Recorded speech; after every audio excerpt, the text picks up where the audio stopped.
In the message this morning that you can, and so as you take up a new week, make sure that you have this positivity that you can get anything and everything that you want. You only need to believe in you. Karibu sana. This is Morning Cafe, a beautiful Monday morning as we look forward to so much that is happening. My name is Linda Alela as we look at what has played out politically over the weekend and so much more. Later on, matters health. We do not forget that your health is really important, and therefore we channel this energy to make sure that at least you're able to be updated, you're able to be enlightened on some of the key things that you need to know so that you are pretty much well. Dr. Ignatius Kibe will be joining us later for that reproductive health moment where we get to understand the nitty-gritty details on so much as regards to reproductive health. So karibu sana as we also welcome you to be part and parcel of the conversation. Hashtag Morning Cafe at Linda_Alela TV 47 KE. We are glad that you could join us,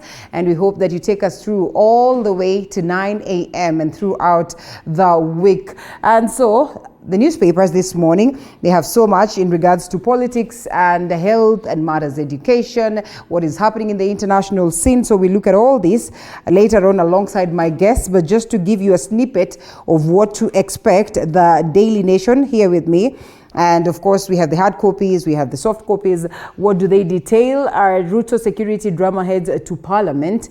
Well, Deputy President allies demand the summoning of top civil servants to explain the changes, while of course on the other hand he said he does not really care whom will be put there to guard him for as long as well the people of Kenya are well guarded. And of course that is not something that should be a big deal. We'll be looking at this. It's something that has caused jitters and stir throughout the weekend, so the conversation has been on, and we'll task our guests to also give us their view in regards to the same. Still lots of stories as to just why it is quite a big deal for a deputy president security to be as expected, that is as to what is enshrined in the constitution and so much more. A story captured on page 4.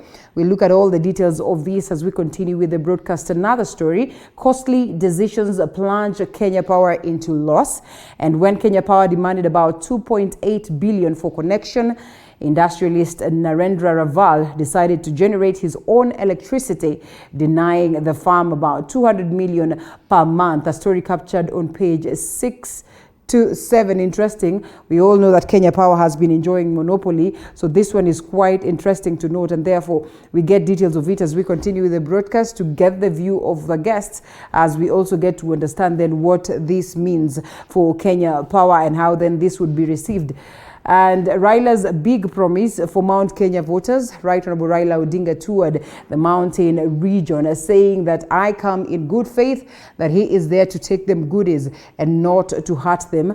We all understand that there's been some bit of jitters and also worry as to, the reign of Right Honorable Raila Odinga if he were to get to power, because the people of the mountain do not have the confidence that he would be having good faith for them. So Mr. Odinga has several times tried but failed to win the general election or the hearts of the region's residents, and therefore this time around he says, I am coming with so much goodies if only you people can trust me for that. Pre-election pledges. With Bible in hand, ODM leader Raila Odinga declares he's open to dialogue in defining the best contest partnership for Mount Kenya region, igniting speculation that he may be considering picking a running mate from the area. Story captured on page 5, and therefore we'll be looking at all this. It forms the basis of our conversation.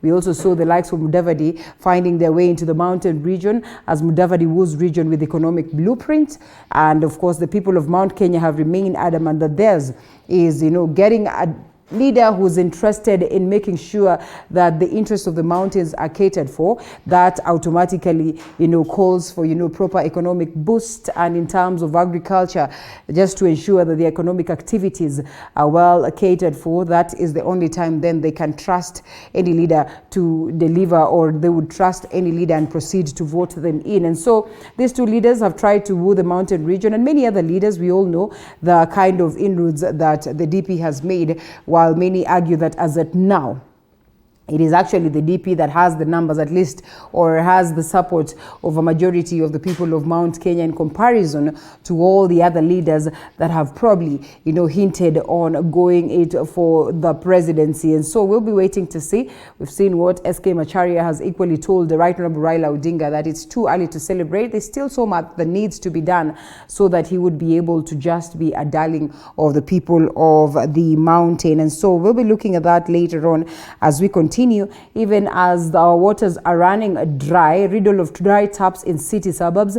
Tenants say they spend on average about 10,000 a month to buy the now rare commodity, as the water vendors, whose numbers in the area have suddenly increased, sell about 5,000 litre tank for 5,000. That's quite unfortunate, and it's even worse because the majority say the much they can get is actually salty water, and so that means again they have to get to the supermarkets to buy fresh water for consumption or for drinking, which is actually something that has raised lots of concern. Just why are the waters in the city suburbs drying up is one question that is at hand. We'll be looking at details of that as we continue with the broadcast. This at a point where lecturers union say strike is still on, and the University Academic Staff Union, that is WASU, called the strike when some institutions failed to honor the CBA fully, including salary raise, and therefore it's a story captured on the back page of the Daily Nation. We wait to see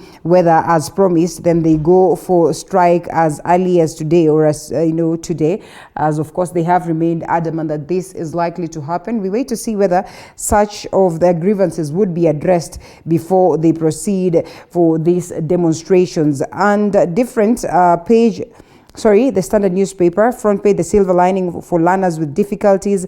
Story captured on page 14 and 16 in regards to what really the government has to do or is bringing on board to make sure that learning is an ease for them. We all understand that in our different schools, there's been that special places set for, students with special needs, and therefore it has been a little bit easier. Of course, the terrains have not been easy still, and as they would say it, more needs to be done. Politics, what's Joho up to? That is one of the key questions that have been asked. A lot of jitters as to what direction he will take. Remember, he had declared his interest for presidency under the ticket of ODM. Same applies to the likes of Oparanya, who later on withdrew his desires, and therefore we also have Jimmy Wanjigi, who equally says that he will go for it again with the ticket of ODM, posing a huge challenge to Right Honorable Raila Odinga, who as well also has a lot of interest in regards to going it to the top seat. And therefore,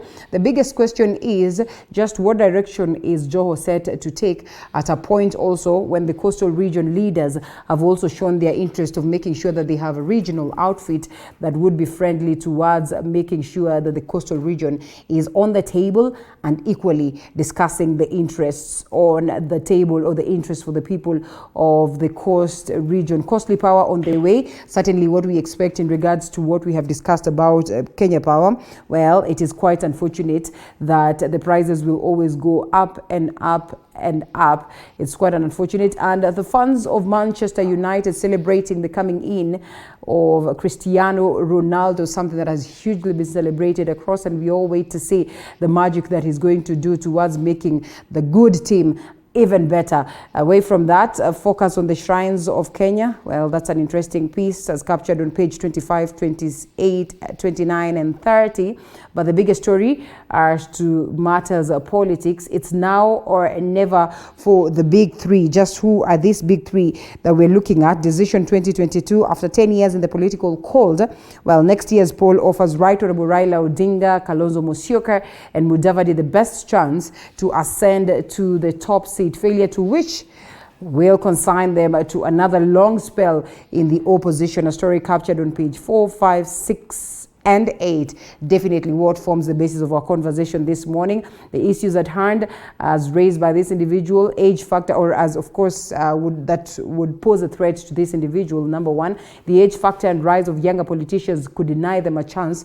That is in 2027 polls. Catching up with DP William Ruto, who started his campaigns early, less than a year to the general election. They are yet to crystallize their alliances. Number four, they are yet to craft their campaign messaging to Kenyans questions on their agenda. 5, Uhuru's unity attempt could earn them the project tag, which could hurt the quest. It will be interesting to watch then what these individuals are likely to garner at this heated moment of politics in the country. It is something that is not all rosy, as you know, the three of them remain adamant that they have to be the individuals who are going for it in the event that they are, you know, in one alliance. So we will wait to see, as we also get to ponder on the same and get the views of the pundits. People Daily. On matters health, COVID jabs run out amid rising demand, and Kagwe learns of the biting shortage of visiting Trans Nzoia hospitals.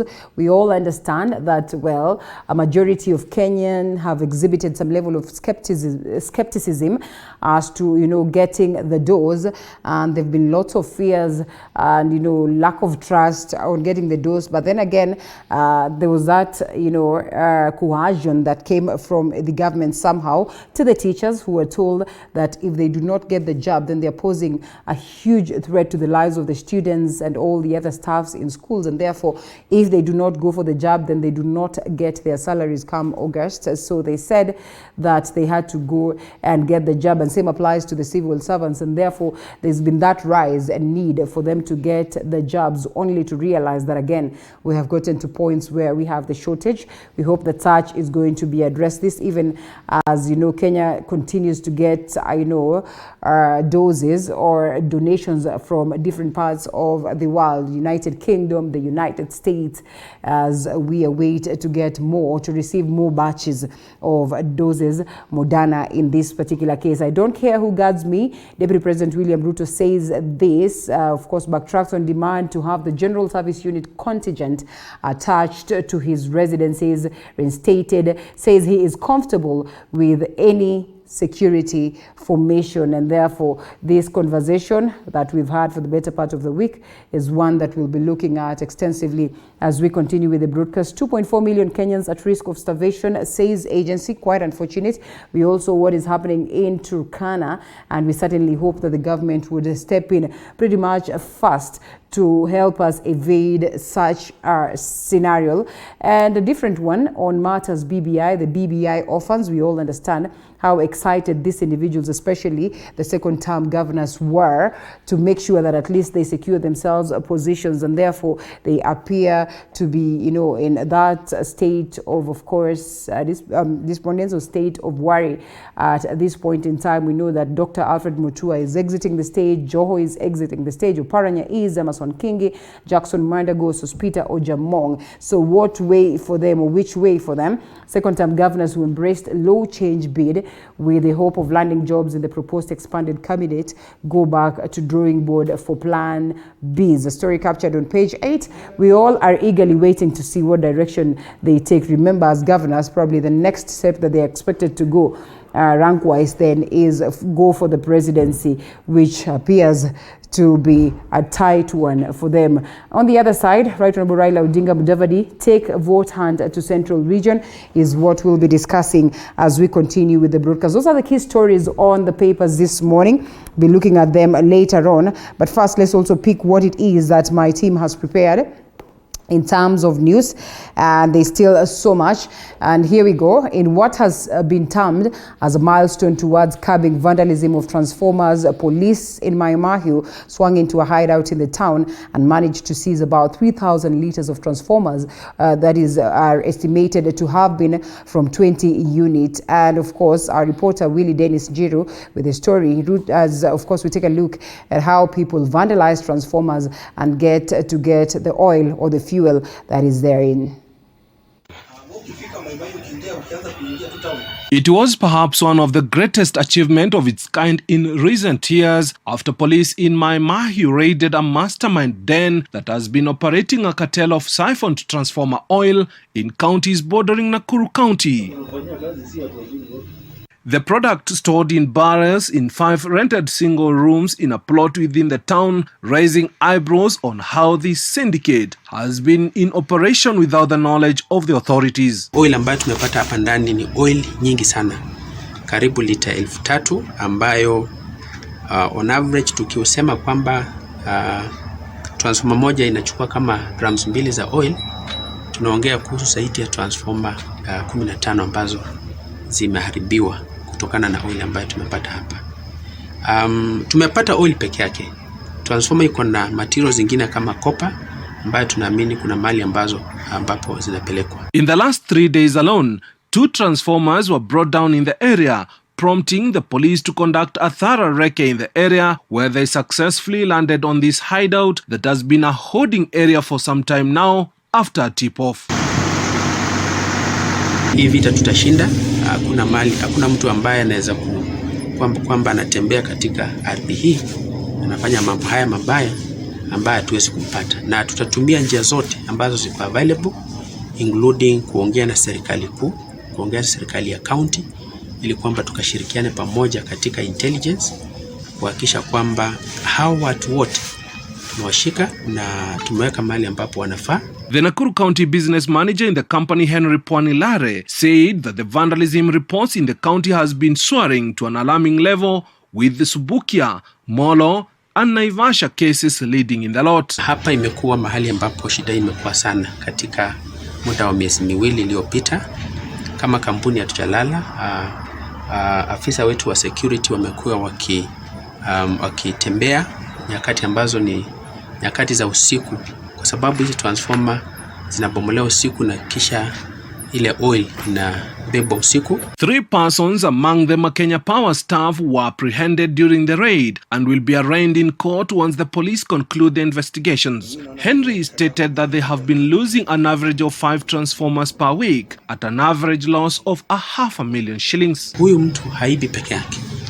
Hapa tumepata watu 3, lakini ukiangalia activities ambazo zinaendelea hapa inaonyesha kwamba ni mahali ambapo watu wa wengi, kwa sababu the labor required to handle transformer oil kama kiasi hii haizi kuwa watu 3. Our commitment yetu ni kwamba hata tukipata ni mfanyikazi wa Kenya Power atachukuliwa hatua kama kulingana na sheria kama mwananchi wa kawaida. The 3,000 litre consignment here accounts for over 10 million shillings lost by the company, which has largely been attributed by a disconnect between the company and the citizenry. Henry has called for some more concerted efforts towards eliminating the vice. Kuna mikakati ambayo tuliweka ili kwamba information yote ambayo inahusiana na uwizi wa transformer, mtu yote ambaye anamuona mtu ako karibu na transformer odd hours, yale masaa ambayo ni ya usiku, anatueleza haraka ili kwamba security wetu pia wakaweze kufika hapo. This is an achievement that the officer says is expected to cripple a network of such activities in the region that has forced millions of Kenyans to live in darkness. So hii nyumba sasa ilibidi tu igomwe. For TV47 from my Mahiu in Nakuru County, I'm Willie Dennis Njiru. Now to politics, 3 presidential hopefuls camped in the vote-rich Mount Kenya region that is Sunday, drumming up support to their 2022 presidential ambitions. Right Honorable Raila Odinga and Jimmy Wanjigi, both of ODM, and ANC's Musalia Mudavadi, were in Murang'a, Nyeri, Kiambu counties respectively, as Paul Kirobi reports. 3 presidential hopefuls, businessman Jimmy Wanjigi, ODM boss Raila Odinga and ANC party leader Musalia Mudavadi were in the vote-rich region Sunday to popularize the presidential bids. Odinga was in Murang'a County, while ANC leader Musalia Mudavadi toured Kiambu County. Wanjigi was in Nyeri County. Don't cheat him that the ground is okay.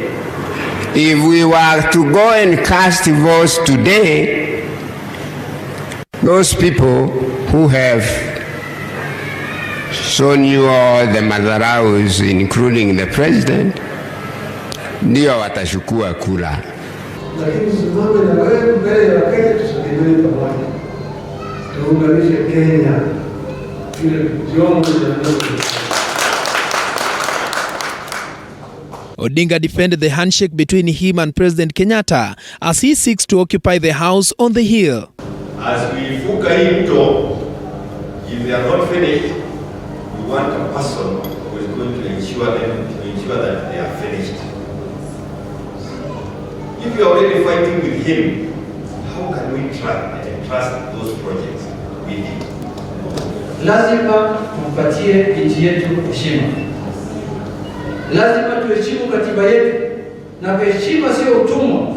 Kama unataka kutusi rais vile niliona jana huko Matanda, huko Nakuru, hiyo ni aibu kubwa sana kwa taifa la Kenya. Watu kama Mokome, watu kama Susan Kiiga wanatusi rais ya Kenya na naibu wake amekaa hapo kando yao. But speaking in Nyeri County, businessman Jimmy Wanjigi said it is time for Odinga and Deputy President William Ruto to exit the political stage for other leaders. Ukurasa huu wa tatu haitatengenezwa na wale ambao wamekuwapo the last 30 years.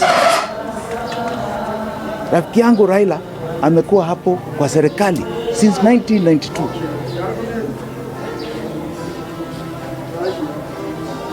Rafiki yangu Kalonzo Musyoka since 1983. 38 years. Rafiki yangu Musalia Mudavadi 1989, 33 years. Rafiki yangu mwingine William Ruto 1992, 30 years. Kweli hawa ambao wamekuwa hapo 30 years watatengeneza hii nchi the next 30 years? NC party boss Musalia Mudavadi, who attended a church service at the IPCK Githunguri, Kiambu County, says he is best fit to serve as the 5th president of this country. Nani anaonyesha kwamba anaweza tumia nguvu vibaya? When you analyze these politicians who are speaking, me included, we want to have a nation that will guarantee the rule of law. Hii ndio product inazo. Ile ingine yote si kwa mbaya, wamejaribu lakini haiwezekani. All the three presidential hopefuls are to perform a political balancing act in picking a running mate for the rest to succeed President Uhuru Kenyatta. Mungu amekubariki sana, pata uongozi, very young, very experienced person, you are very sober, you are very focused, and I believe that what matters is we just need an opportunity. Sasa One Kenya mnakutana, sisi tungetaka kujua mwisho wa mkutano ni nini? Utakuwa umesema nini? Iko au haiko? Kwa sababu kama tunasema hakuna nafasi. Kwa hivyo tungetaka kujua solution, decision, ili tujitayarishe sisi tuwe pamoja. Paul Kirobi, TV47, Nairobi. More on politics, National Assembly Speaker Justin Muturi has said that it would be nearly impossible to amend the constitution through a parliamentary initiative in the current parliament, as suggested by the Constitutional Implementation and Oversight Committee. Now, this even as the BBI Secretariat prepares to boost Attorney General Kihara Kariuki's appeal, that is at the Supreme Court, to challenge the Court of Appeal judgment on the BBI process. But as Musa Salana reports, BBI Secretariat co-chairperson Jeanette Mohammed believes the Supreme Court battle would take at least 60 days to conclude, making it the least a better option to explore before reading the same script with the Jeremiah Kioni-led committee in Parliament. The push for constitutional amendment through the infamous 2018 handshake that birthed the Building Bridges initiative has become a thorn in the flesh for the proponents of the BBI process. The courts once again proving their independence to throw the BBI bill out of the window. But the August 20th Court of Appeal judgment that upheld the High Court ruling that nullified the handshake-driven constitutional amendment process has stirred confusion across the political divide.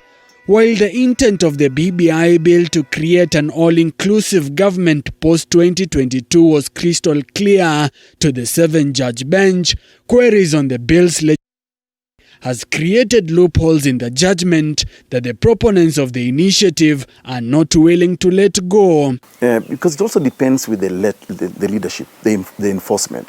In constitutional law, we talk of the letter and the spirit of the constitution. Where the letter is not very clear, you look at the spirit. And people normally go back and say, what was in the mind of the framers of the constitution? What were they thinking when they were actually composing this particular article or this particular chapter? So you give it a favorable interpretation that actually benefits society. And that's why we always say in law, when you're looking into making a new law or a new constitution, look at what is the common good. Not that which is personal to me. The intention was noble to have certain adjustments made to the constitution. But when you look at the ruling, a lot of it has been anchored on the process and the legitimacy of the process. And the courts have pronounced themselves. So I think since we are a country that believes in the rule of law, we should respect what the courts have determined. And the country now needs to move on. A section of members of parliament are in the advanced stages of introducing a parliamentary initiative to amend the constitution to salvage the inactive BBI bill. But Constitutional Implementation Oversight Committee chairperson and Ndaragwa Member of Parliament Jeremiah Kioni says the concept had been in motion long before the BBI bill. Ukiangalia uamuzi ambao ulitolewa ilizingatia zaidi mambo ya process wala sio content ya mambo ambayo yalikuwa ndani ya BBI, lakini ile process ambayo ilifanyika, jinsi ilivyoanzishwa, jinsi Wakenya waliambiwa waweke sahihi, mambo ya public participation na watu kujumuika. Kwa hivyo nafikiri ni sawa. Nafikiri kama viongozi ni muhimu kwa sasa tuangalie kulikuwa na nini hapo ndani ambapo labda Wakenya wangefaidika. Kurasa huu umesha pita, lakini lazima tuzungumze kama viongozi. And if indeed there are areas that can be handled by Parliament, and I think Parliament has been taking up some of these debates, is where they believe there are issues that may not require a referendum, perhaps they can consult in Parliament and be able to make some adjustments. This is an issue we conceived even before the issues of BBI were ever put on the table. Anywhere, be it in Bomas or in any of the sittings that they have. What parliamentarians are trying to do is to circumvent both the decisions in the High Court and in the Court of Appeal. One of the fundamental decisions was that for you to change the constitution the way they are proposing, you must ensure the basic structure is met. That was confirmed in the Court of High Court and also in the Court of Appeal. So what the legislatures are trying to do is actually to ignore that final order of the court by going back to Parliament. According to the draft bill, the Kioni-led committee has proposed 3 key proposals, including the nomination of the first runner-up in a presidential election to Parliament, as well as the amendment of Article 152 of the Constitution on the Cabinet to delete Clause 3 on Cabinet composition to allow the President to appoint Cabinet members from among elected members of Parliament, with the same applying to county assemblies. The committee also proposes the inclusion of the Attorney General in the affairs of Parliament as an ex-officio member with assigned functions, proposing a new clause under the role of the President that the President may assign the Attorney General the duties of a cabinet member. This, Kioni says, will improve service delivery, but constitutional lawyer Ikuru Okot opines would be unconstitutional. One of the areas we are identifying as affecting the delivery of services negatively to the populace was the structure of government. Because in our 2010 constitution, we provided that members of the cabinet will be appointed from people who have not been elected, and people who are not serving as members of parliament. And we thought that the previous way of managing our affairs, under the previous constitution, was better than what we have. Save for the bill, there's a bill which the CIOC had presented, which I think is in the second reading. I have not received any other proposal. So the rest I consider it as notices of intention.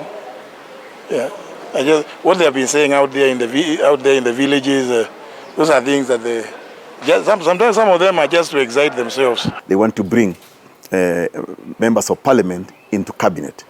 That, by the way, goes against the spirit and letter of Article 255, which says that when you want to affect the structure of government, you must then go to a referendum. So this is not something they can change in parliament, even expanding the executive. It needs the people of Kenya to determine. According to Article 256(1)(c) of the Constitution, a bill shall not be called for second reading in both houses of parliament within 90 days after the first reading and shall have been passed by parliament when both the Senate and the National Assembly have passed the bill. National Assembly Speaker Justin Muturi says it would be nearly impossible to pass the Kioni-sponsored bill in the current parliament owing to the strict timelines for the bill to be passed before the end of the year. It will be published, which they haven't. After publication and first reading, it will be out there in the public for 90 days before anything can be done on it. Therefore, you can begin calculating today, if nothing has been published as of now. It means that start counting September, October, November, December, the Parliament goes to the long recess. Although this time, this one will be slightly shortened because of the general elections and the budget. So it doesn't look very, very neat to amend the Constitution at this late stage and during the life of the current Parliament. With the BBI stuck at Parliament, the BBI Secretariat awaits to explore the corridors of justice in support of an appeal by Attorney General Kiara Kariuki at the Supreme Court before seeking other alternatives, saying the parliamentary initiative is independent of the BBI process, an affair that Secretariat co-chairperson Junet Mohammed believes could take at least 60 days to conclude. You see, that's another initiative of its own by the committee or so Parliament will decide on it on their own. That will cross that bridge when we reach there. But we have never been part of it. As we have been part and parcel of the BBI process, and now that we have lost the case at the appeal court, we want to try our luck at the Supreme Court. Until that is done, we may not involve ourselves in other form of engagements or constitutional change.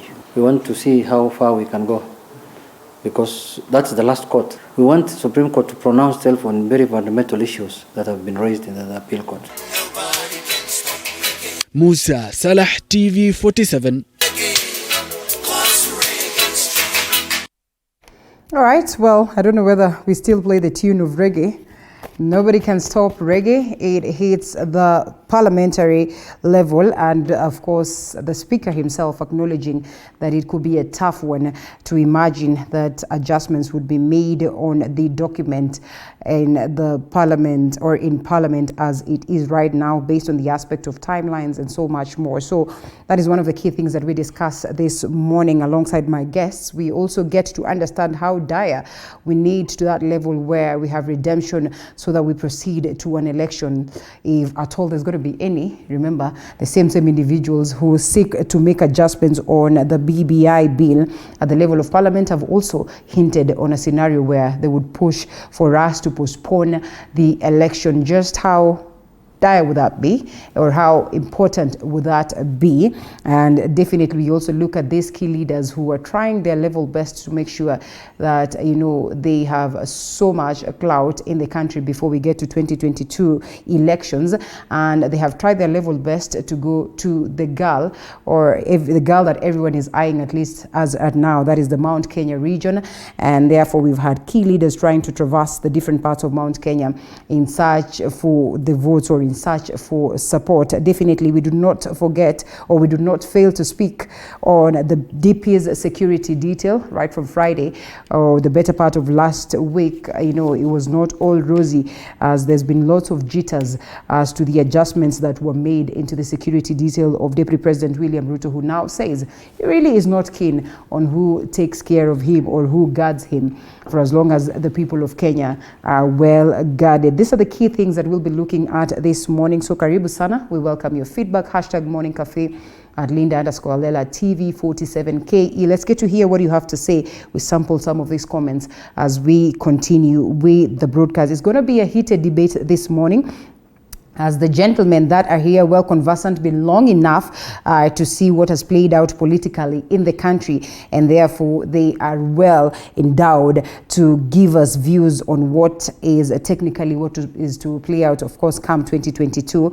In studio is Professor Edward Kisiang'ani, who's a governance expert, and we'll be having Honorable Farah Maalim, former Deputy Speaker, National Assembly, and also Deputy Leader of Wiper Party, joining us virtually. And also we'll be having Dr. David Nyekorach Masanga, Pan-Africanist, and also the head of Pan-African Forum, so that he would also ponder as to the politics and what is technically taking shape. So gentlemen, thank you so much for creating time for us this morning as we get into these key discussions that are of great importance. Before we delve into the discussion, key stories that have been captured on the papers, it's a Monday. Sometimes we say Monday is a dry moment on matters, news, but then again, there's still so much that is playing out.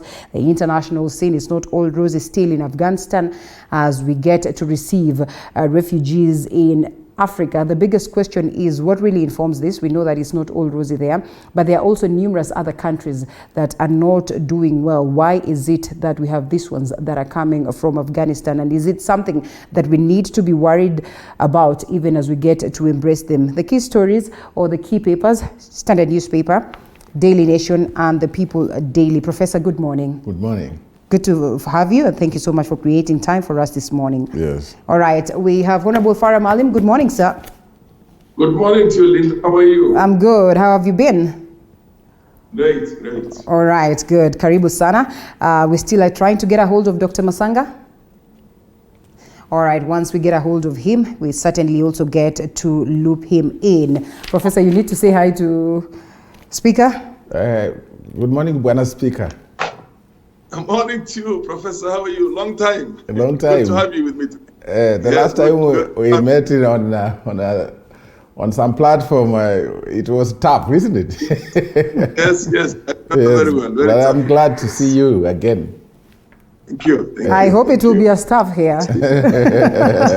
No. Yes, I really hope so. Well, He is a distinguished Kenyan. Oh, yeah? So we share ideas, no problem. All right, here we are. Yes.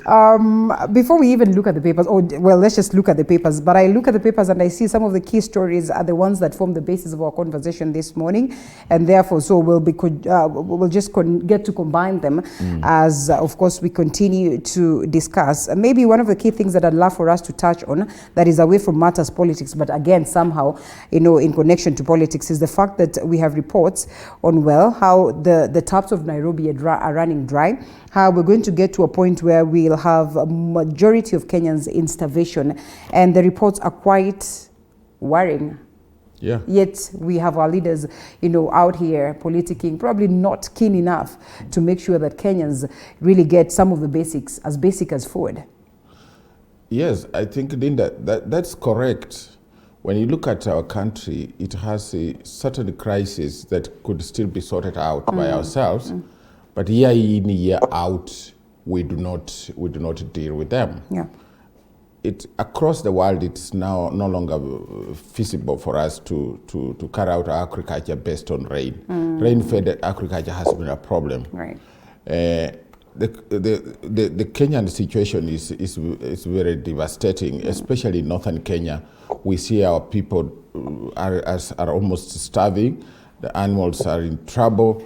And the reason is that we do not have a clear-cut plan to deal with this crisis. But it has not just come in today or yesterday. It has been around. When there is a lot of water, we don't know what to do. Right. When there is a lot of drought, we also don't know what to do. That's why we need to change to have a different conversation about our country.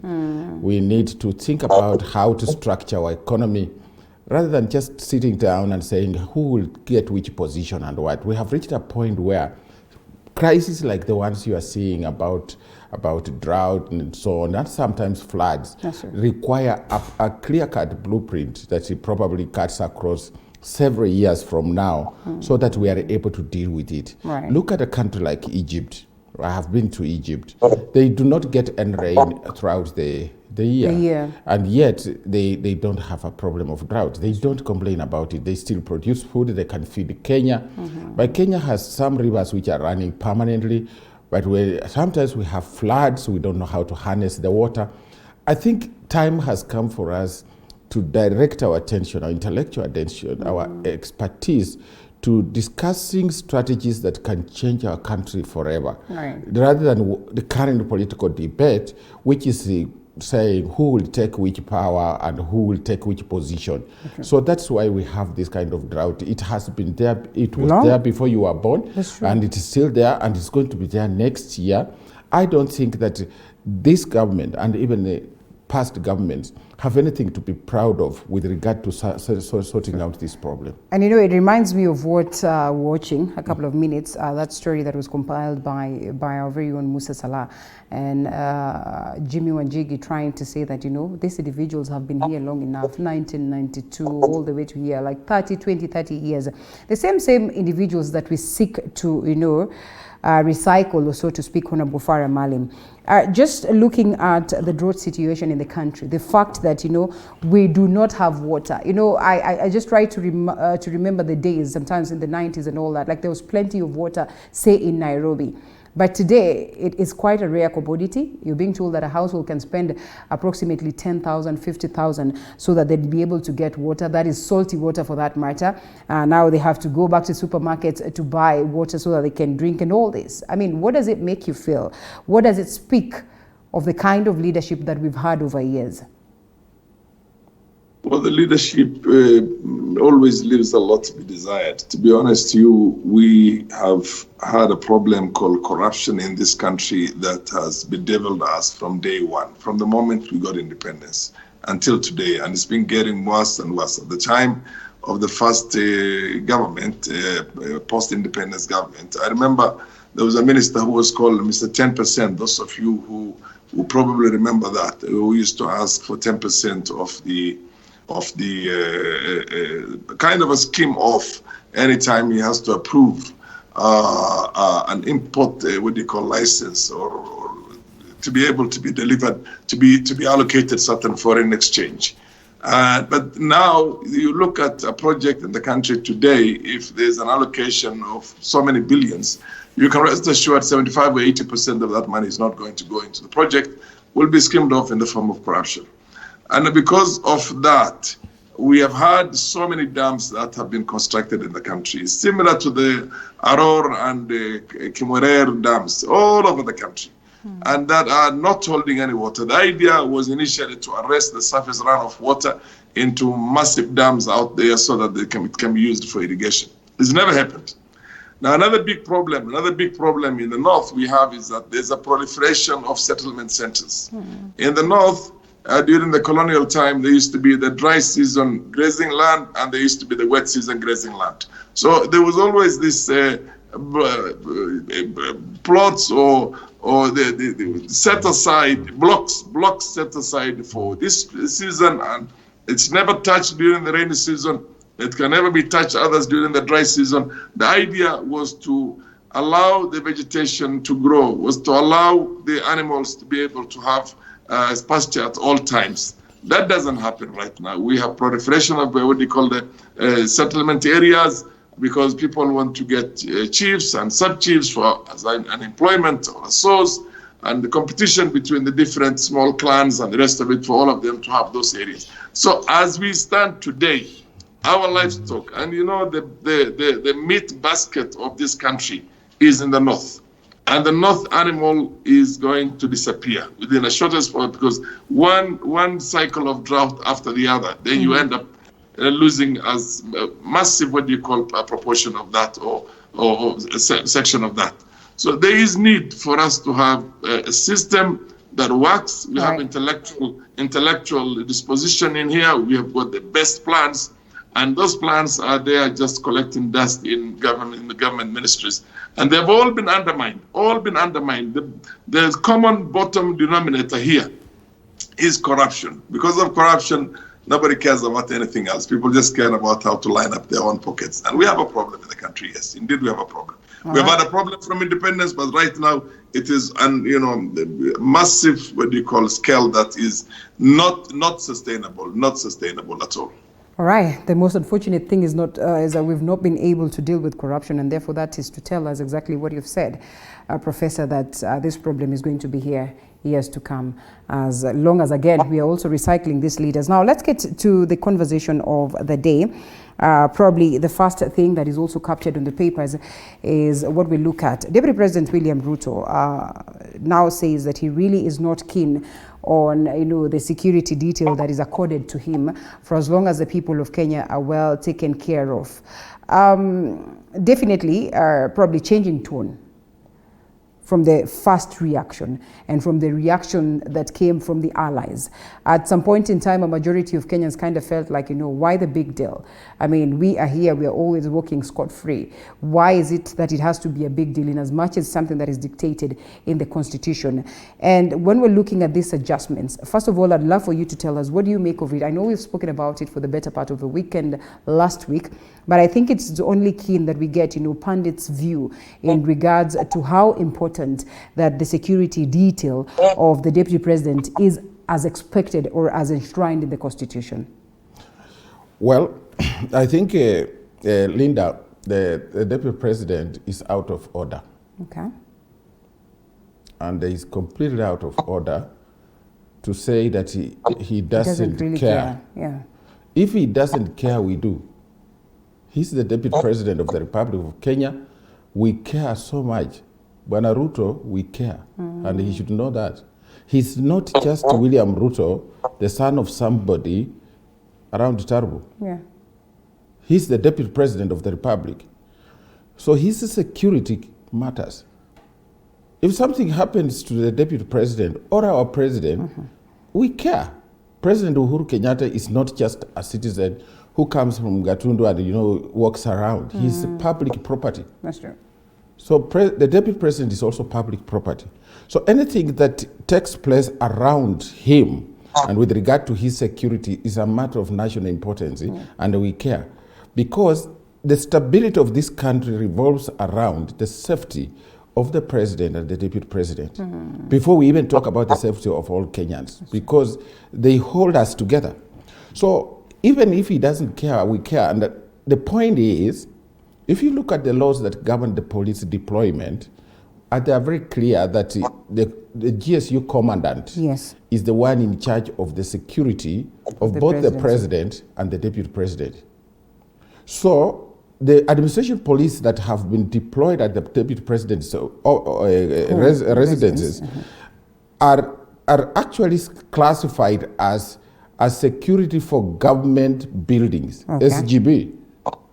Now, if there's security for government buildings, who guards the person sitting in those government buildings? Who is the Deputy President? It must be under law, the GSU.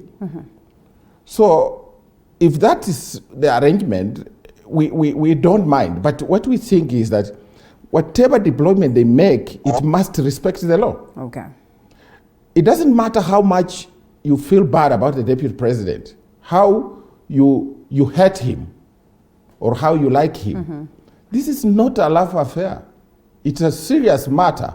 You must deploy the correct security for the Deputy President. And therefore you feel like this was more of a political target? Or I don't want to conclude that, because I don't have evidence that this is a political thing. We read too much politics.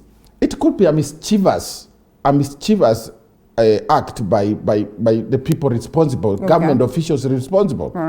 I don't think you cannot say, like we got from the IG's office, that this is normal deployment. You cannot talk about normal deployment when it involves the Deputy President or our President.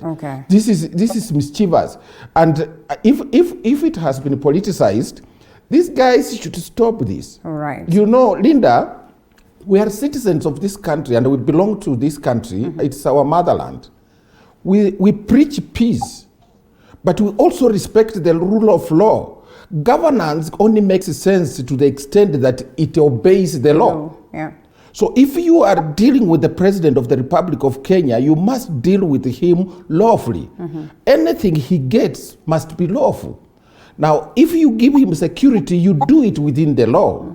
The law that governs the security of the Deputy President is clear, and it seems it has been violated, and people are making jokes about it, trying to give frivolous explanations about what they did, what they did not do. So in this case, the ball is back to government and government officials. Government officials should be non-partisan in political contests. All right. Well, we've currently seen them, firing shots. Yes, they shouldn't. They shouldn't, because they should work with any government in place. Yeah. If there is a quarrel between the Deputy President and another politician, they should never take sides. Either they quit politics and join, or they just perform their duties as required. If they tell them the Deputy President needs 40, 50 police officers to guard him, you deploy.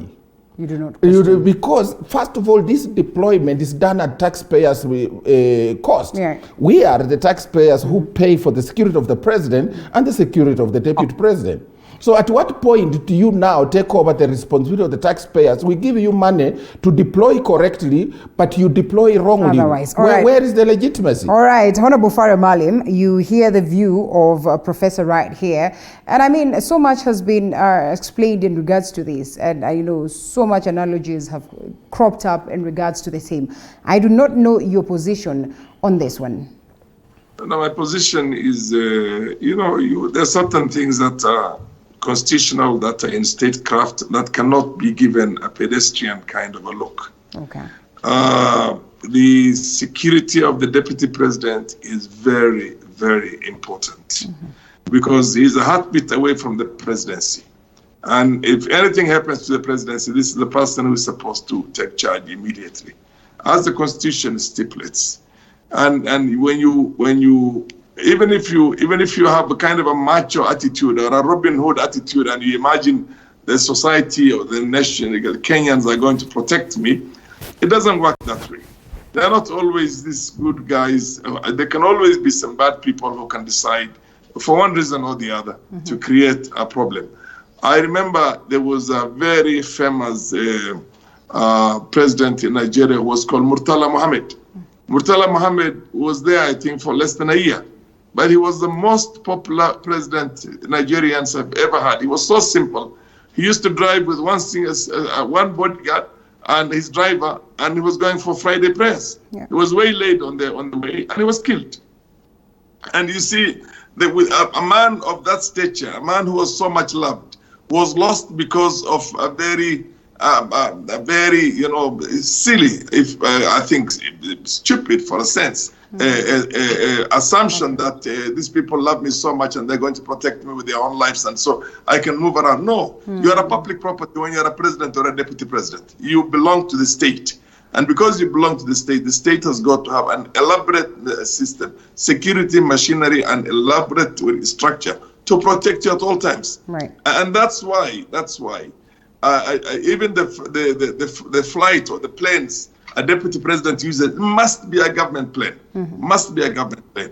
This business the other day of our deputy president flying, just out of the country the way he wants and trying to fly to Uganda is one of those very, very poor arrangements that just tells you how naive and how unschooled we are in statecraft, even at that highest level.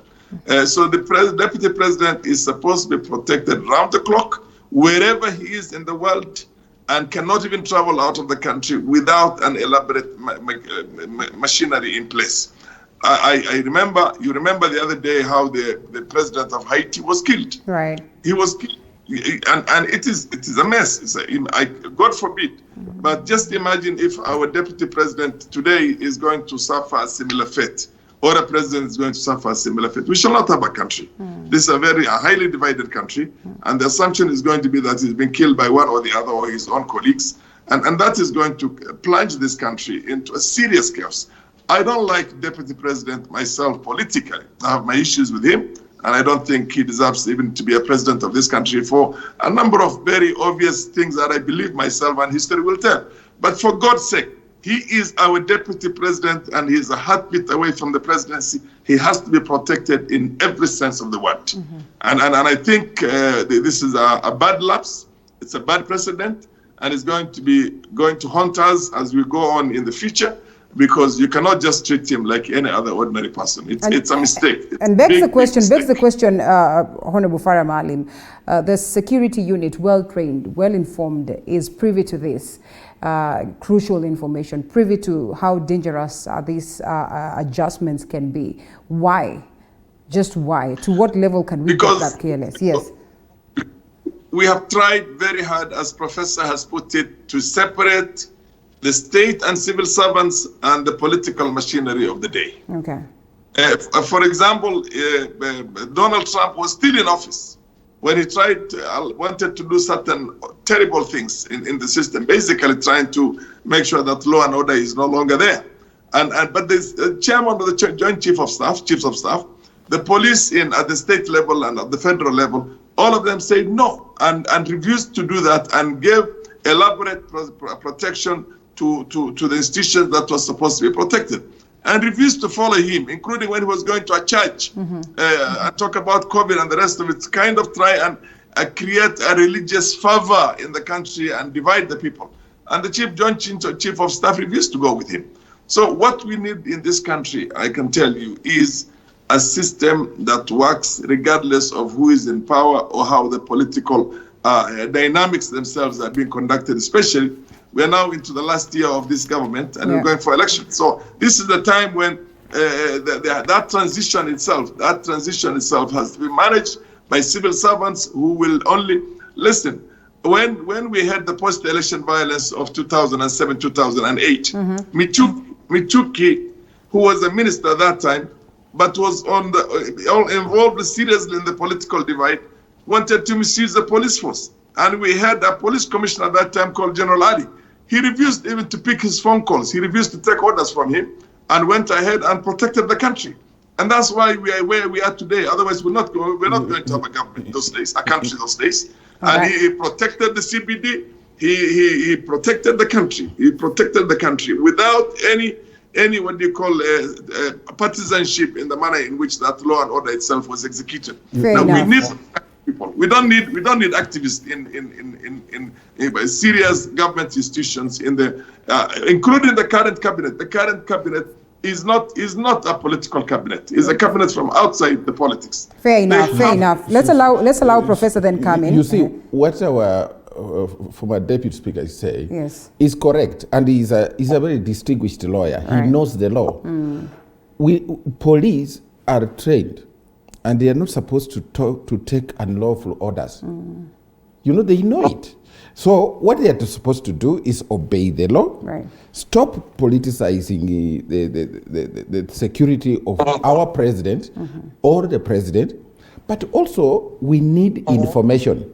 This constitution we have now is an open constitution that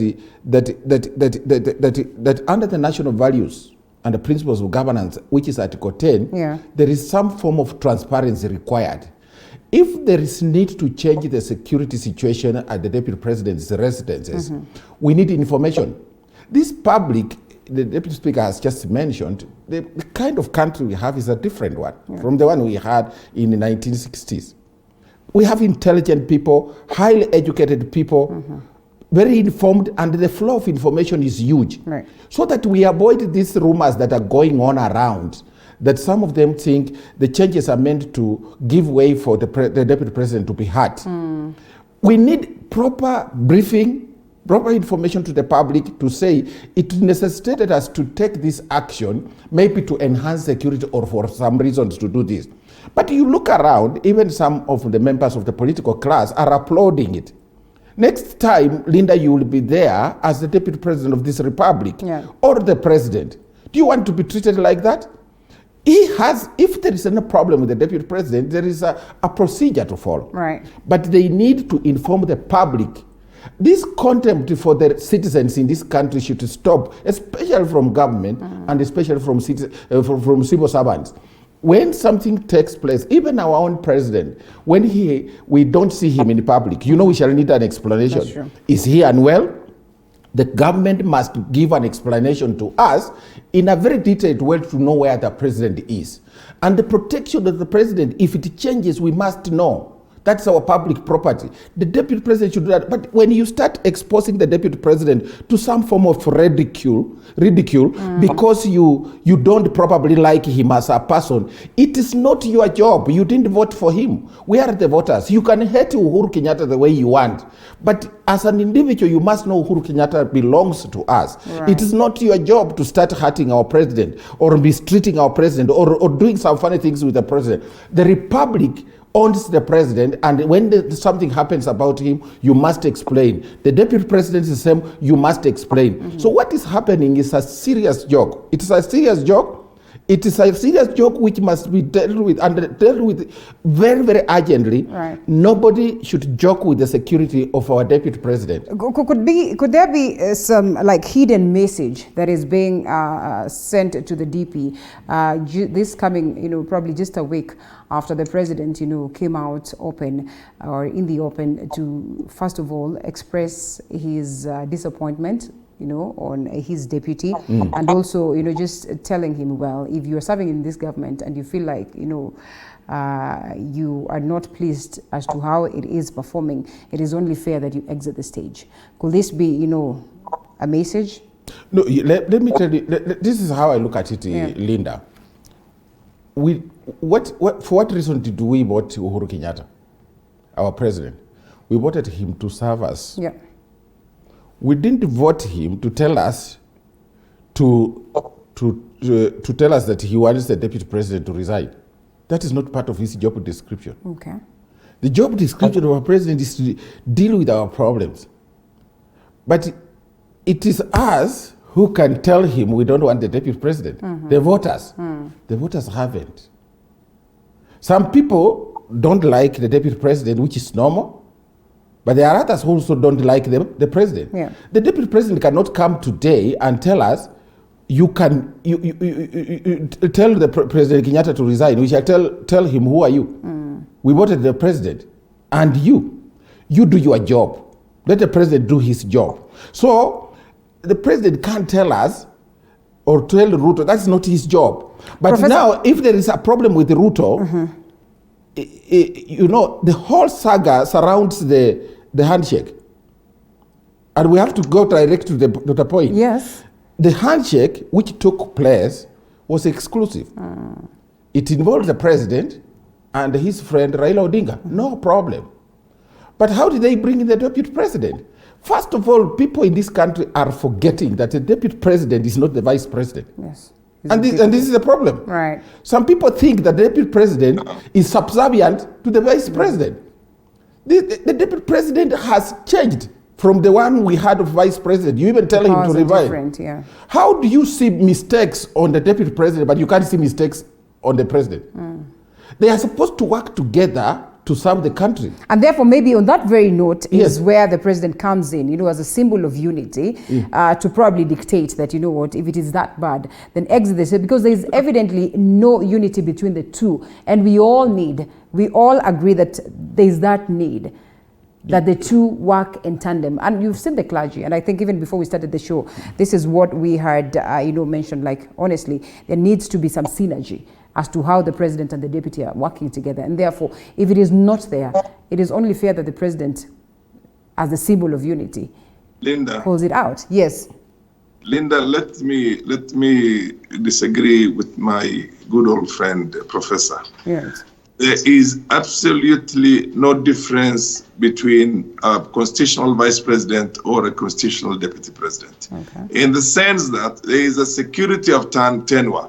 But the responsibility of the deputy president or the vice president in America, they call them the vice president, is he has no job set out for him in the Constitution other than being an assistant to the president. The president sends him on missions. It's a very difficult job. I remember very well one time when Lyndon B. Johnson, as the vice president, was being pushed around by Robert Kennedy, who was Attorney General and the younger brother of the President, John F. Kennedy. And somebody said, this position is a position in which it's like, the experience is like sitting on a block of ice with your pants down and feigning what they call a smile. It's a tough job because you don't have any job cut for you except what the president tells you to do.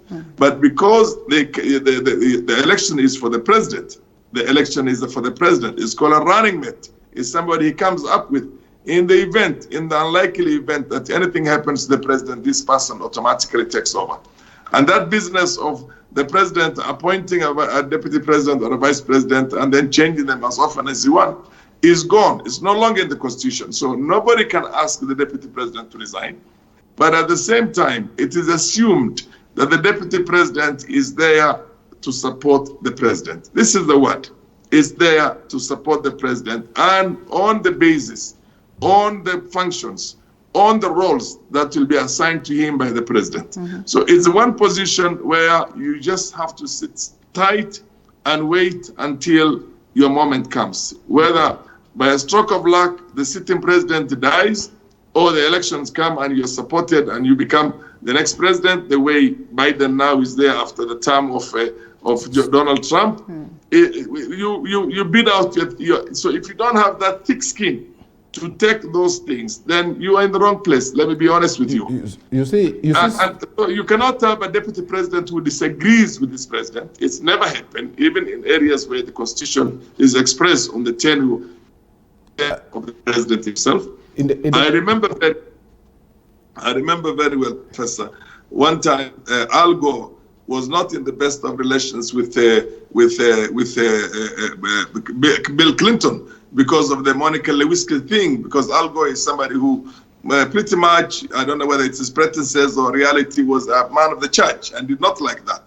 But then, of course, there is nothing he could do about it. He could not disagree with him publicly, absolutely not, maybe privately. And when it came eventually to Al Gore being the candidate for the party, he was selected by the party, not by the president. All right. He did not want Bill Clinton to support him in those elections. And some people say that Al Gore lost because Bill Clinton was not by his side. He thought he was going to be a liability instead of being what do you call an advantage.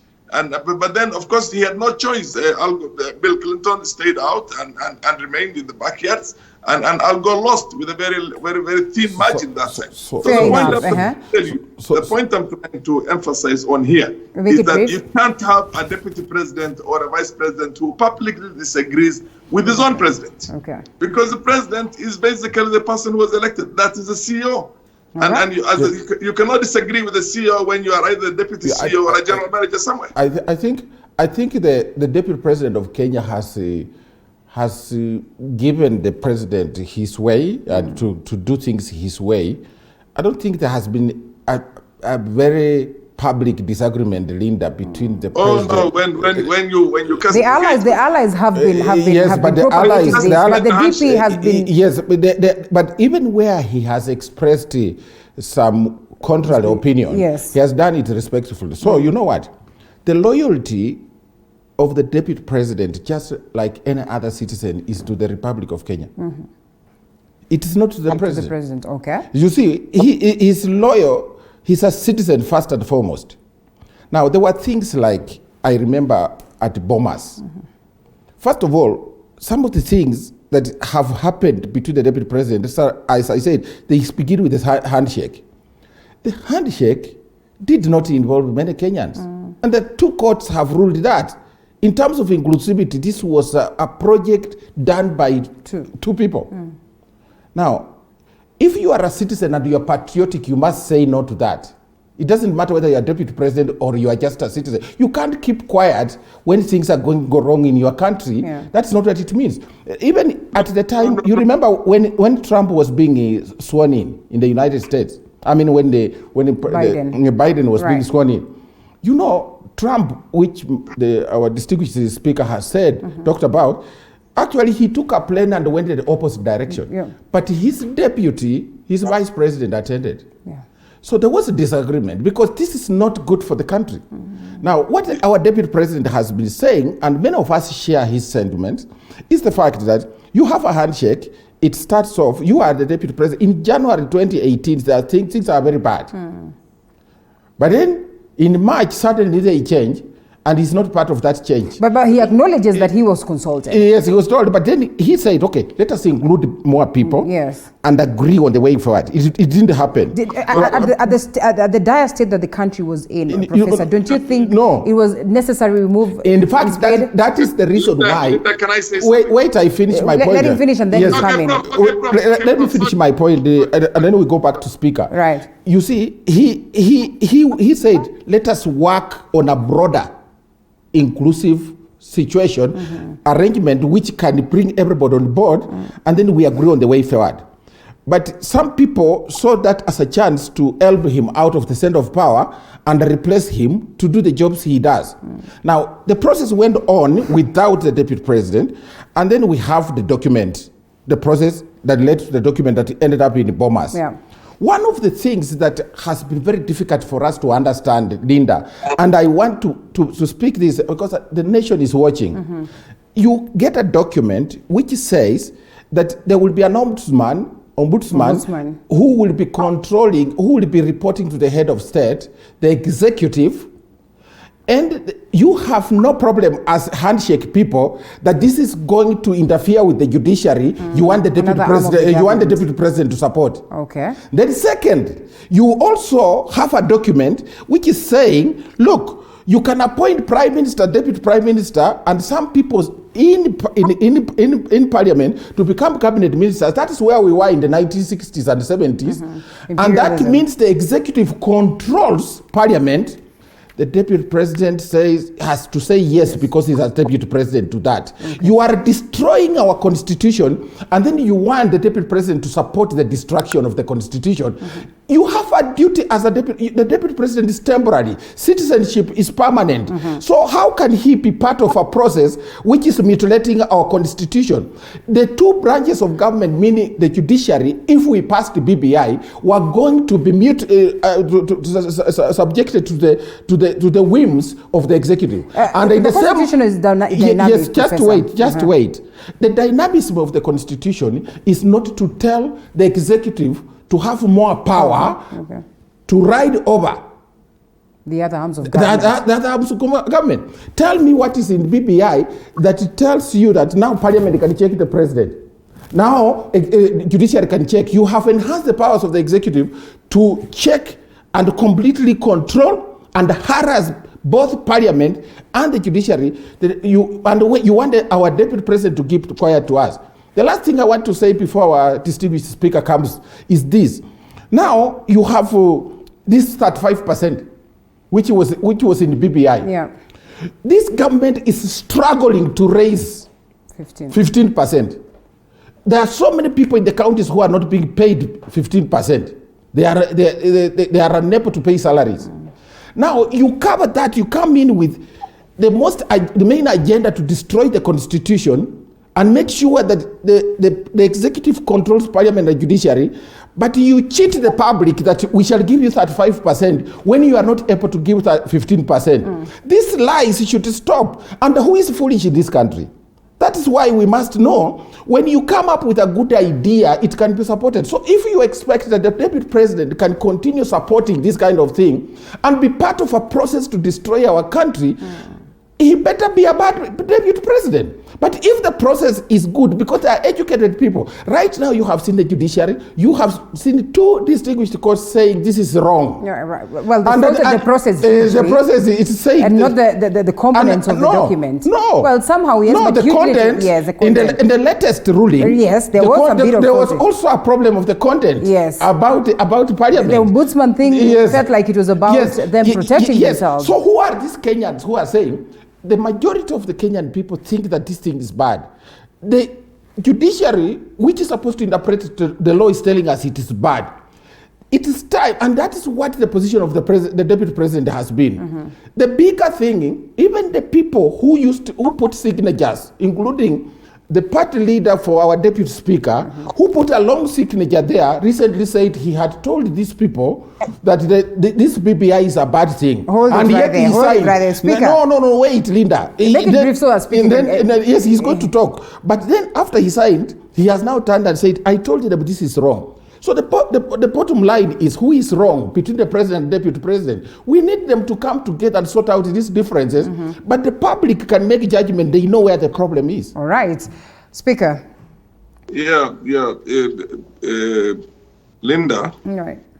Statecraft itself, there is a discipline that you have to follow all over the world.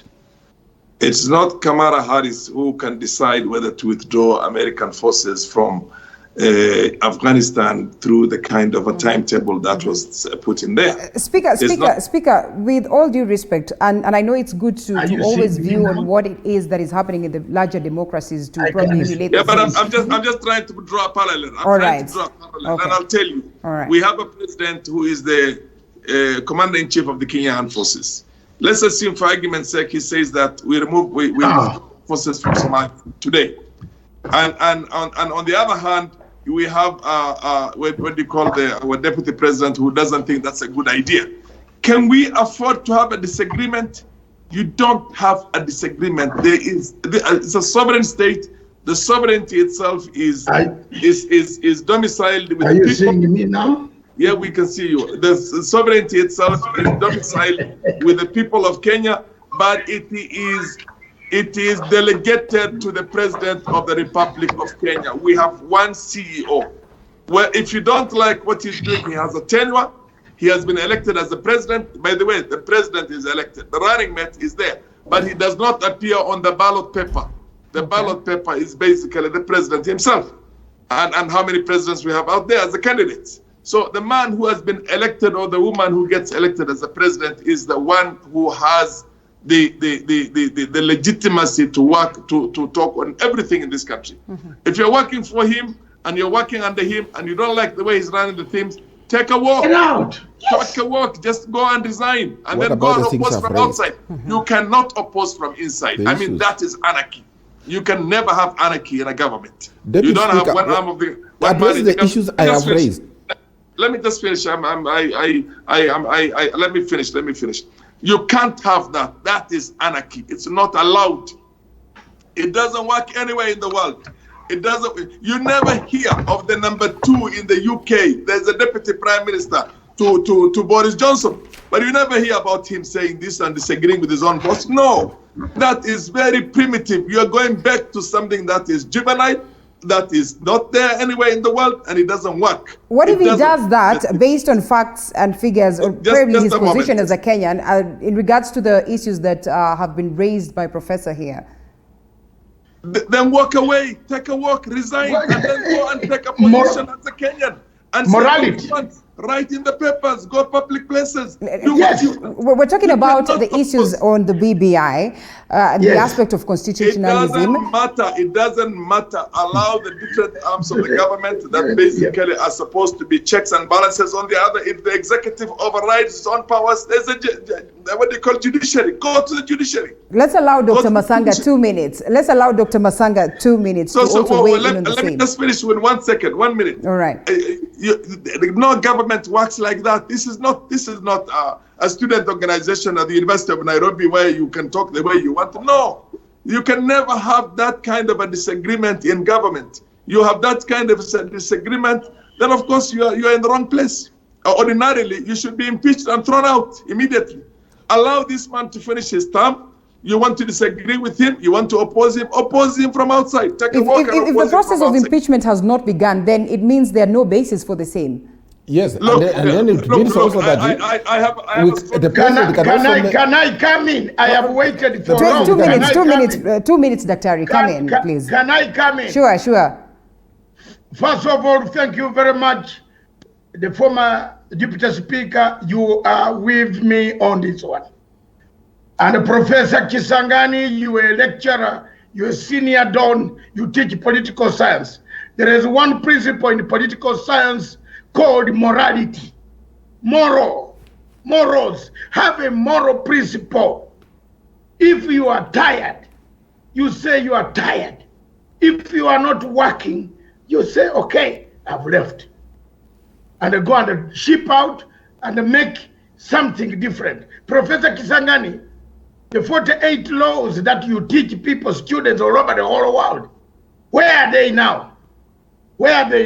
You are on national television, Prof, my dear brother from the same mother, same father from the mountains of Elgon. You are telling people that a man comes to you chose a man as a running mate. His picture is not on. The picture is on of the president. The commander-in-chief of one nation called Kenya is Kenyatta. There is no other person who can speak beyond Kenyatta. That's it. Until Kenyatta goes away, then someone else. The people. Then the you people rejected can speak it. beyond Kenyatta. Yeah, no, wait. Chisangani comes. You even went to court to oppose the people. You teach people. The people are sovereign. Then why did you refuse the constitution when they amended it? They wanted to amend it. There were no people. There were no people. The signatures were forged. There were no people. Don't talk like you are in a market in Chemkube. Talk like a person who is on national television, well organized, a lecturer who has lectured people, who have gone to school and got Let's get to the degrees. point, Dr. Yes. Yes, I'm coming, because if professor talks like that, I am an elder here, and he is not going to speak when I'm watching. It's like that. Please, Prof. Let's get to the point, Dr. in the best interest of time. Yes, I'm coming to the point. Why are you rushing me then? We have to go for a break. I am supporting Farah Malum 100%. If the deputy president is tired, he has a problem with the president. The best thing is for the deputy president to pack and ship and concentrate on his bid. If it was so easy, Dr. let me ask, if it was so easy for the president to loop in Right Honorable Raila Odinga, for purposes of peace, why is it so hard for him to have, a conversation with his deputy and put their house in order? The president told you categorically in Bomas, he was briefing Ruto on every event. Ruto is a man who cannot tell a lie, he tells a lie, he changes it to reality. What is the problem of people differing democratically? No problem. But is he differing democratically? You see what? My brother is a good friend of mine. Yeah. Yes. Well, I respect him. But why don't you say he's an elder friend of yours? It's all right. Dr. Let's allow Prof make his point. I agree. Yes, but what I would like you to... Chisangani, I've been watching you go wrongly as a Luya elder. I don't want you to go that side. I will not. I'm going to call you to order. No, because I'm an elder. I'm an elder. You are an elder, but if the elder wants to take me to a river, to an ocean which is deep, I will not accept it. So what I want you to please just give me a moment. The moment I want is this. Can we take a quick break and then come to just that to finish this point, okay, then we take a quick break. 30 seconds. He talks about moral principles. Right. The moral principle the deputy president has is to make sure that the constitution is defended. Right. So even if his boss comes up in the morning and says that let us do this, oh no! You know that is the emotion. That is not reason. Right. When you laugh like that, it's the emotion. You just told Professor to have some decorum. Yes. And I think it's only fair. The laughter is sarcastic. Okay. But it makes no sense to this debate. What I would but I know you have always been. You talk as if you sit with the deputy president, with the president talking, and then you see that the deputy president is very hard. I don't think you have had opportunity to sit with both of them to know who is wrong and who is right. But whatever comes out, the moral aspect of it is that we can see there is something wrong that our president has done. And we think he should also right what he has done wrong before we see where the problem of the deputy president is. And the deputy president has identified himself with the right things of the constitution. But when those things are raised, you hear laughter like the one you are hearing from my brother, the elder, Dr. Masanga. Hold it right there, Professor. Let's take a quick break, and then we come back on that very note with at least more of decorum. All right, we're back. Still, Professor Kisiangani, governance expert, is here with us this morning. Joining us virtually is the former Deputy Speaker of the National Assembly, Farah Maalim, and we also have Dr. David Nyekorach Masanga, who's the CEO of Pan-African Forum, as we delve deep into the aspect of, the politics of the day right here in the country. That is the politics between the Deputy President and his senior, that is President Uhuru Kenyatta. Clarion calls from the clergy and generally everyone, because there's a general feeling that, in as much as President Uhuru Kenyatta speaks of unifying the country, that unity is not well felt. We understand the kind of support that the Deputy President has been able to garner. And therefore, just like Right Honorable Raila Odinga back then, he is one person that you do not want to have as your enemy. So this direction that President Uhuru Kenyatta is taking, a wise one? I don't think... you want to come in? Let's allow Professor briefly, and then we come to you. Yeah, okay. So the calls by the clergy to unite our country is correct, and I support it. But the first thing that we need to do when we preach unity is, Linda, not to criminalize and criminalize the process by bringing in, asking people to vent their anger on a certain object. Okay. Now, when BBI kicked off, William Ruto became the object of anger, included by those who lost the elections in 2017. And this became the object of anger. It was the rallying call for that unity. That's why it's failing. Today, if we want to call our country to order and we say everybody should come together, we call Raila, we call everybody in, and Kalonzo, Musalia, and so on, we do it, but we do it with an open heart. Not do it the way they are doing it, that if we get there, you have heard people talking, the likes of Atwoli and the company, that the problem is Ruto. Because if you do that, you divide the country more. So the clergy have gotten it right. The procedure for unity must involve all of us. Let me tell you, and these people don't understand this. You can't talk of unity and you want to exclude a huge constituency of William Ruto. Anybody in this country who thinks that William Ruto has no constituency is daydreaming. Probably he's dosed with the drugs, and therefore he needs treatment. Is that decorum? No, wait. Let's allow a speaker come in. Yes, I'm making this comment because you cannot say, Linda, you call for unity, you and Masanga and Deputy Speaker call for unity, but you don't want Kisiangani to participate. So we want a genuine move to have that unity. But unity also based on certain issues. What is it that this unites us?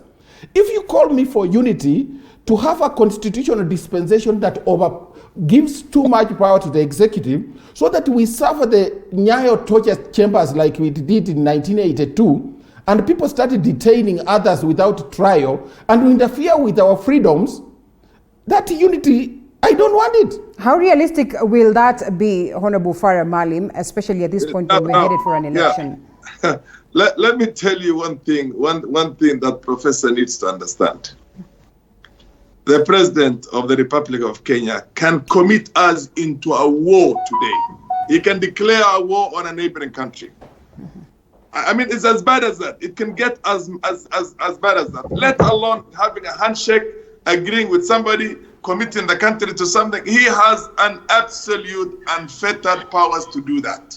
And nobody, the masses, the Kenyans, the media, everybody can go and castigate him and criticize him.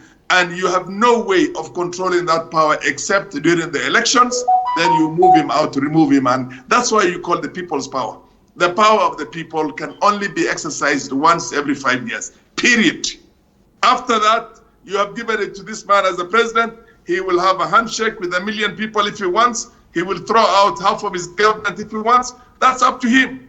So what he needs to do, the deputy president, if they had an ideological persuasion that they came together and this man is no longer respecting what they were supposed to implement, then you walk away. For God's sake, you resign.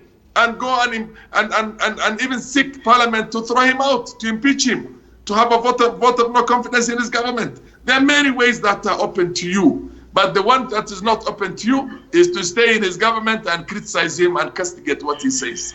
He says he's not going to walk away anyway. No.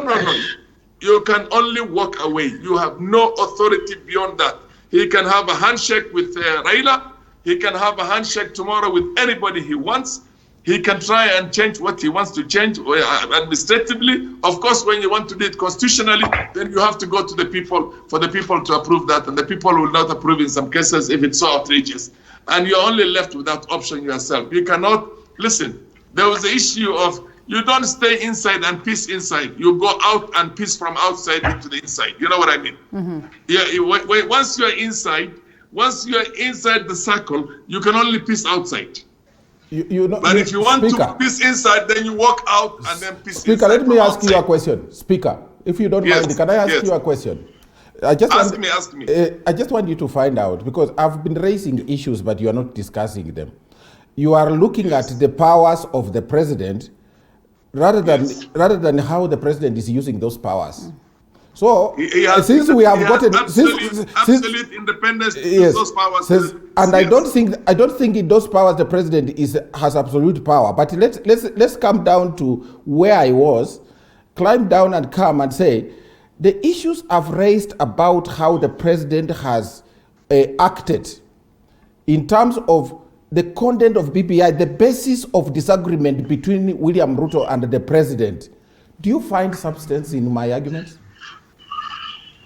I find substance in your argument, but I do not see substance in the fact that Ruto can castigate it from inside. Listen to me very carefully. When you are in a system, you are in a system. When you don't like the system, you walk out and you criticize the system. For God's sake, get that simple principle. That is what statecraft is about. But you cannot sit inside as a cabinet minister or as a deputy president or as a permanent secretary and castigate the policies that are being promulgated or that are being advanced by the CEO of the country, that is the president of the country. Yeah. Then you have anarchy, you have warlords, you turn yourself into a warlord. And by the way, the majority of Kenyans can reject the president's policies. How do they do it? When it comes for a referendum, you shoot it down. When it comes for elections, you throw him out. You see what I mean? I mean, those are the kind of things, that's how democracy works. It's not that a president, you remember, Richard Nixon. You know, when I take this, we're not reinventing the wheel. We don't have a democracy that's only specific to Kenya. As a matter of fact, we, as third world countries, Africans who became independent only the last 60, 70 years, are following what has been done by people before us. But the system is there. The system of democracy itself, it allows the people to choose a leader, and they allow that leader to run the country, including into wars. Who do you think committed what you call American forces into Vietnam? You think it's the masses of America or it's the Parliament of America? It's the president who was there at that time. Right. And you know how many people were lost? Thousands upon thousands were lost. Yeah. And trillions were lost. Right now, Afghanistan has cost more than 2 trillion. But who did it? It was Obama. It was first of all the junior Bush, and then Obama, and then these other guys. And it's only them, only you elect other people to remove. No deputy president saying, no, Mr. President, you committed us into a wrong thing, so we'll... No, that's anarchy. That's warlordism. We don't have warlordism in governance. Let's shift gears a bit. Dr. Masanga, as you come in and on the conversation of the BBI, now that we've raised it a couple of times and, a couple of issues being pinpointed as to, what would be just going against the Constitution as it is, and therefore, according to Professor Kisiangani, somehow the deputy saw the dangers of this and, saw it wise to protect the people of Kenya. Well, fast forward, here we are, conversations as to whether the Secretariat will join in to support the Attorney General to appeal this at the Supreme Court, but equally the conversation of making amendments at the level of Parliament. Does the BBI have a lifeline? First of all, thank you very much. And Linda, you said we should talk with decorum. I will keep quiet and first of all say I support what the former deputy speaker said about the powers of the president. The president can take you anywhere can swim out of any situation regarding this nation called Kenya, any nation in the world. Point number 2, I am one of the few people who has said time and time again that Kenya needs a redemption strategy. I think on several occasions, I and Kisangani and the speaker, we have met on television stations. Kenya needed a redemption strategy, a healing strategy. People did not listen. After the ICC collapse of the cases, or temporary collapse of the cases, I said there must be a redemption strategy. What is a redemption strategy? Reconciliation, accountability, healing, which creates a very big thing, healing.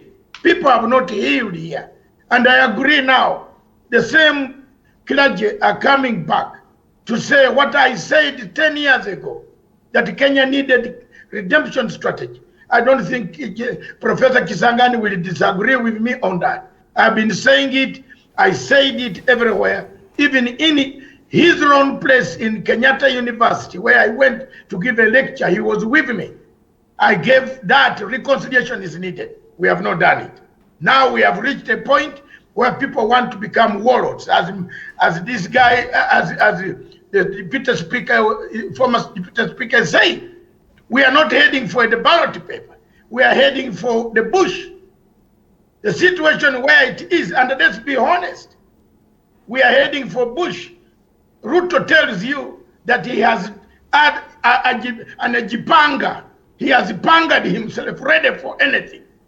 And if you see the triggers, Malim and Kisangani, look, you are people, the elite of this country. It's your country.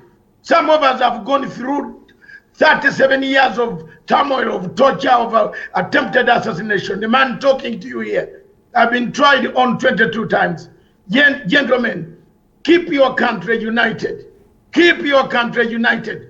This language of I am Nejipanga, I can go, is not very good. Coming to the BBI. Make it brief. I want the two people to tell me whether in the 9 points that Raila and Uhuru Kenyatta raised, is there a point which they don't understand that kills Kenya?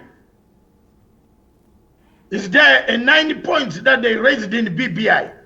The 9 points that made BBI, are they not the points that make Kenya fight every 5 years? Are they not the points that have made Kisangani to say Ruto has a constituency? These are the points that they raised, 9 of them. And if you ask Professor Kisangani to recite even 1 or 2, he doesn't like to hear them. One of the points, main point, my colleagues, is corruption. It's corruption, which is at the center, which the BBI wanted to heal. The BBI was a good message for healing this country, but it was hijacked by political people who turned it into a political process. Therefore, Linda, when you ask me, where is it going? It has to be there for you to have a peaceful election in Kenya. You need to unite the people to heal the wounds first. I don't mind whether Uhuru is going to go away. He's going to go away. He hasn't said he's going to stick.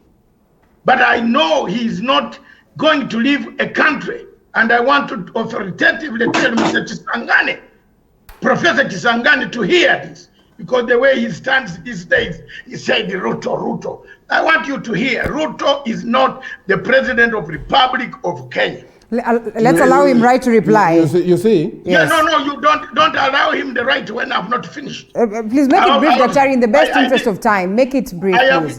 Yes, I've used it. I've told you the point, you need a redemption. I agree with Malim. I cannot go and repeat what Malim said. The president can declare war. But lastly, there are 2 things that I want the editors, my friends here, the elite group on the panel to understand. 2, there are 2 things that will make Kenya in 2022. 1, the ICC case of Gicheru, which is turning ugly, and the ICJ case of Kenya against Somalia. If you If you don't tackle those two in September, and Malim, I want us to return here in September. Apparently, the ruling on ICJ is in September, around 17th, 18th. And then the start of Chijeru's case is on 17th. You are already aware that the evidence that was used has been brought back to court to normal. Those two things will make whether we shall have elections or not. If the ICJ rules that Kenya, the islands in the Indian Ocean, the oil blocks, belong to Somalia, I don't think there will be any peace. If it rules it belongs to Kenya, I don't think Somalia is going to sit down. And these are the issues for me, Matanga. I'm more concerned about regional peace that I'm talking about. The rest of the politics, Kisangani and Marum can juggle it out because they are the voters of this country. Right. I am more interested in the regional peace. I am looking forward, and Linda, looking forward for you to call me back to tell you I told you that if any ruling goes against any of the nations, then we don't have an election. Yes, it will not be there. Let's have Professor come in. You see what my brother Masaga is saying is very interesting. First, he has told you that he has been tortured and probably 37 times. Yes. He was not tortured by Kenyans. Wait, because you have talked. Let's allow him to say. He's just saying that we are not immune. No, what he is telling me. No, Linda. I did not say I'm tortured by Kenyans. Yes. I said he was in his come from a place where there was a conflict. Yes, he comes from, let's be honest, he comes from Uganda. Yes. And he has spent all his time discussing Kenya. You see? He has never discussed Uganda and the problems Uganda has gone in, including human rights and so on. And he's doing it here because we're discussing Kenya. He's doing it, even his writings. Right. He shies off from Uganda, but he becomes an expert on directing how Kenyans can organize themselves. He called me. He called me to order. Call him to order also to fix the Ugandan situation before he talks about our country. That is the first thing. The second thing that I want to talk about is this. Professor. No, wait. Professor, it's all right. You'll have the right to reply. Yes. We don't have so much time. But before he goes to mislead the public, Professor. Your name Kisangani comes from my county. Hold it, Daktari. And we only have 10 minutes. I am not going to go the route to find out who your grandfather is. No, it's all right. Fair enough. It's okay. Fair enough. And if I come now, I can finish you on this television today. All right, don't think you have an identity and go on posing with it. No, don't threaten me. But we also learn lessons. Professor, yes. Why are you Professor, threatening? let's proceed. Let's stick to the issue at hand. But you can see he's threatening me. Daktari, please, with all due respect, let's stick to the issue at hand. Yes. Why do you bring me with people who threaten me? I'm pointing out a thing. So what I tell you is this. Absolute power for the president doesn't exist. Even the deputy president. The power belongs to the people. Now, there are national values. You are talking about corruption. You are talking about the BBI uniting people. If you read carefully our constitution, especially Article 10 of the constitution, the problem about this constitution and the problem Kenya finds itself in is because we are unable to implement it. Let me just give you one typical example. Briefly. If you really want, for example, to have an all-inclusive government, and you simply say you have, for example, 42 ethnic communities. What has stopped the president to give the first 22 cabinet posts to one group of ethnic, one set of ethnic communities, and then the PSs to the next? You get 42. So, what bars the president from forming an all-inclusive government? Because every village now has some graduate of sorts. So they can qualify to do jobs. So some rationalization can be done. And so for us as scholars, if, for example, we were called to give an input on what should be done to realize the equality situation in this country, I would probably propose such a simple things and say, if we do this, we don't need legislation to change the constitution. but we can still implement Article 10. So this constitution we are talking about is a big constitution. About only 35% or so of it have been fully implemented. Second, my response is, apart from implementing the constitution, the question of elections. Again, the same constitution gives timelines for us to hold the elections. I don't think anybody can say if Somalia has a problem, then we are not going to have what? To have an election. Right. We would still have problems with our neighbors, that's okay, but we cannot peg that to our constitutional order. So for Kenya, first, there will be a peaceful election. Despite what we do, whatever we disagree over, we love our country so much that this country cannot collapse, cannot go to war, this country, when we are here. We can disagree, but even if the brothers and sisters have disagreed with because of BBI, I would never want anything, Linda, to destroy them. So we are going to guard our country in a way that there is no war. There will be a peaceful election. And when William Ruto says that he amekipanga, he doesn't mean to go to the bush. First of all, there are no bushes in Kenya these days. The foresters, where will William Ruto go in the bush? Which bush? Well, because we have a highly militarized country. I mean, the capital city has military everywhere. I don't think there is any Kenyan who can encourage anybody to go to some bush. It will not work. What Kuchipanga means is that William Ruto is selling the bottom-up economic policy to the people, because he recognizes it doesn't matter how good he is in policy work. He must sell his agenda to the people, and the people can weigh his agenda against other presidential candidates. And he hopes that the people will pick his agenda. That is what Kuchipanga means. Kuchipanga for William Ruto doesn't mean going to the bush. So that is overstretching our imagination. If William Ruto loses the elections, he will accept it. Whoever wins the election will be our president. Okay. Honorable Farah Maalim, in a minute or thereabout, kindly close this for us. I know. To begin with, when I have no, let Maalim come last. Dr. We do not have time extremely. I think it's fair that Honorable Farah Maalim also weighs in. Let it go on record that my brother Masanga has threatened me. All right. Yes. Well, I don't believe that it's not as such. Linda, you cannot call me on a station where Chisangani is does not allow you to speak as an African. Yes, and it does not allow me to speak. But he equally raises pertinent points. No, speaker, give me 1 minute. No. We don't have that. We don't have that, Speaker. This man here. Dr. We don't have 1 minute for you. This man segregates me, profiles me as a Ugandan. All right. He's a schooler who can teach in the Commonwealth anywhere. Surely you talk like a village chief. Hold it right there. Speaker, it's your time. Okay. Now, to begin with, I actually think I'm one of the few, I'm the only practicing politician here right now who has been in parliament and who knows this people.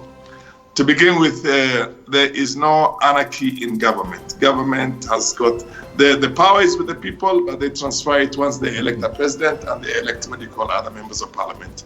They are the ones who exercise that. That power is exercised not by the 50 million Kenyans, but by the system that's set in place. Sovereignty itself is exercised by the President of the Republic of Kenya.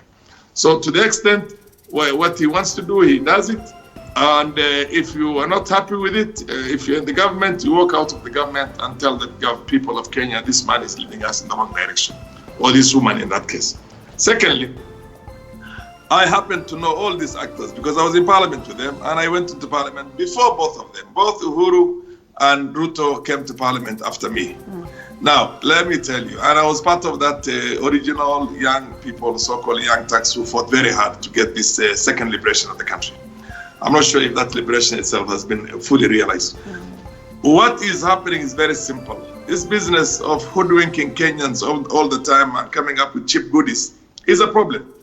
Ruto does not want to get into a situation in which he shares power with another 4 officers, Prime Minister, Deputy President, a Prime Minister, 2 Deputy Prime Ministers. He wants absolute power the way Uhuru has done it under this current constitution.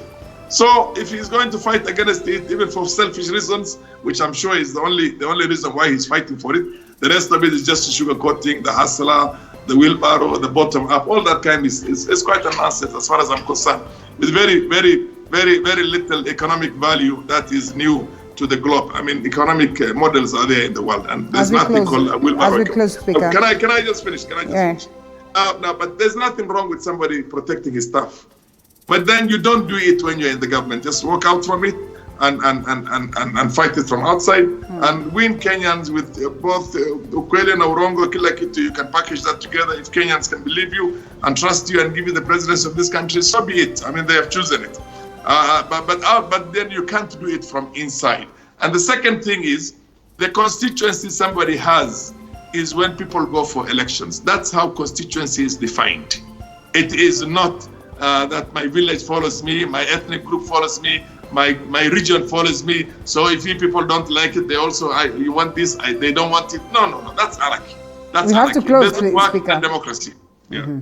Thank you so much. Farah Maalim, the Honorable former Deputy Speaker of the National Assembly and equally Deputy Leader, Wiper Party, and Professor Edward Kisiangani, Governance Expert. Thank you so much for your time. Dr. David Nyakorach Masanga, the Chair Pan-African Forum. We have to close it at that. We hope to have such another time. On that very note, we cross over to a different conversation on Matter Health after this break.